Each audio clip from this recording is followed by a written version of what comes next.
स्वामी प्रसाद मौर्य ने दिया इस्तीफा।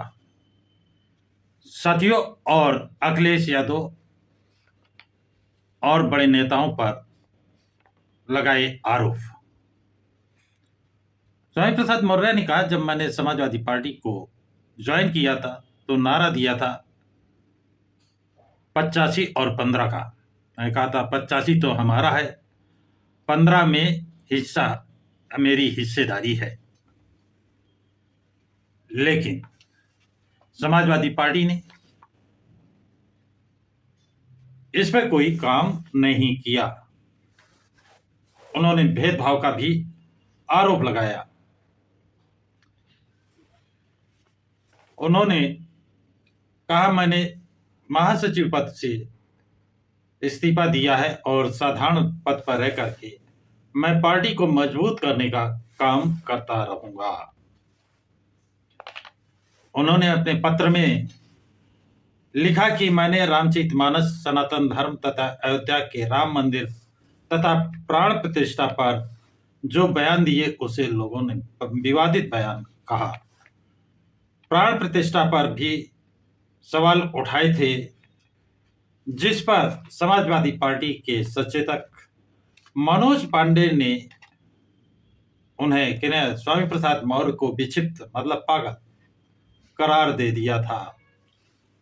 बहुत बड़ी बात कि एक पार्टी के महासचिव को विक्षिप्त कह दिया जाए और उस पर कोई कार्रवाई ना हो, कोई एक्शन ना हो, तो ये स्वामी प्रसाद मौर्य का बहुत बड़ा अपमान था।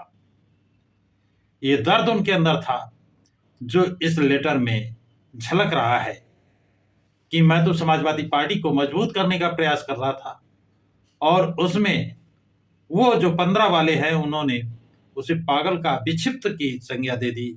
लेकिन अखिलेश यादव, शिवपाल यादव, राम गोपाल यादव, पार्टी के अन्य वरिष्ठ पदाधिकारी ने मनोज पांडे से कुछ नहीं कहा। ये उनका भाव झलक रहा है। उन्होंने अपने लेटर में आगे लिखा कि डॉक्टर भीमराव अंबेडकर ने बहुजन हिताय बहुजन सुखाय की बात कही थी और राम मनोहर लोहिया ने कहा था, सोशलिस्टों ने बांधी गांठ, पिछड़ा पावे 100 में 60। इस पैटर्न पर चलना था।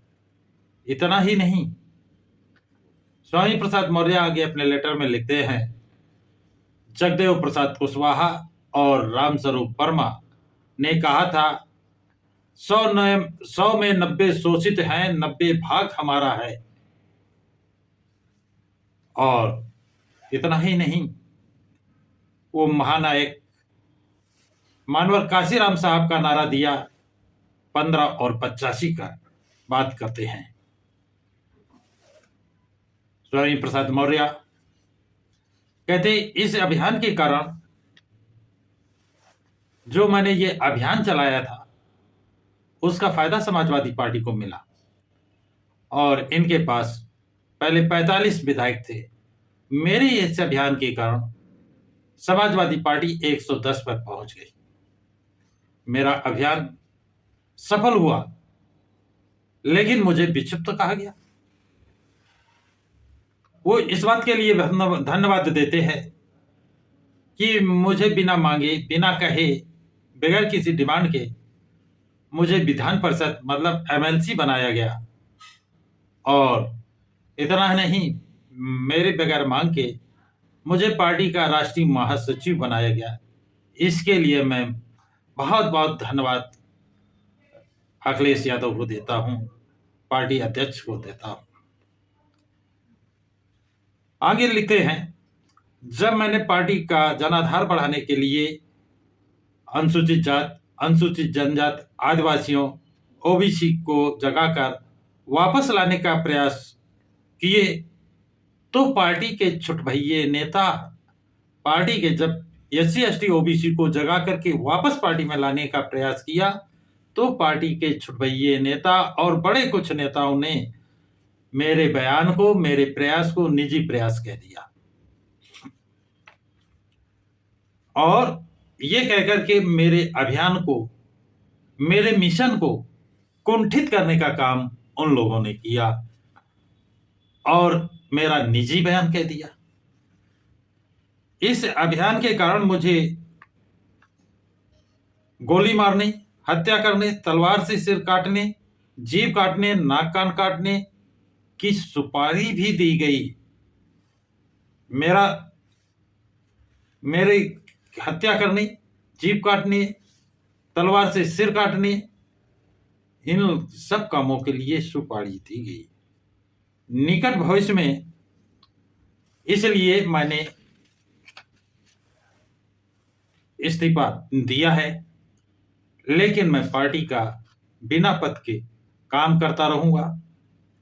लेकिन ऐसा लगता है कि स्वामी प्रसाद मौर्य ने या तो भाजपा में वापस जाने का, क्योंकि भाजपा से सपा में आए थे और भाजपा से पहले वो बसपा में थे, या बसपा में जाने का। लेकिन ऐसा नहीं लगता है कि भाजपा उन्हें वापस ले या बसपा वापस ले, तो उनके पास रास्ता बचता है कांग्रेस, और कांग्रेस में उनको ले सकते हैं, ऐसी संभावना व्यक्त की जा रही है। देखते रहिए आगे स्वामी प्रसाद मौर्य का अगला कदम क्या होता है, क्योंकि जिस राह पर स्वामी प्रसाद मौर्य चल रहे हैं वो समाजवादी पार्टी का रास्ता नहीं है। जिस राह पर, जिस मिशन को लेकर स्वामी प्रसाद मौर्य आगे बढ़ रहे हैं वो रास्ता समाजवादी पार्टी का नहीं है। उन्होंने रामचरितमानस पे भी सवाल उठाए, प्राण प्रतिष्ठा पे भी सवाल उठाए, और ये सब चीजें समाजवादी पार्टी को मंजूर नहीं है। तो दोनों की रास्ताएं अलग अलग हैं। क्या ये और इस रास्ते पर चल पाएंगे? ऐसा लगता है कि ये असंभव है। बहुत ही शीघ्र ये अगला कोई कदम उठाने वाले हैं। अब वो अगला कदम क्या होगा ये देखने की बात होगी। तो साथियों, ये जानकारी आप लोगों को कैसी लगी कमेंट्स बॉक्स में जरूर लिखें, तथा इस वीडियो को लाइक शेयर सब्सक्राइब जरूर करें। जय भारत, जय संविधान।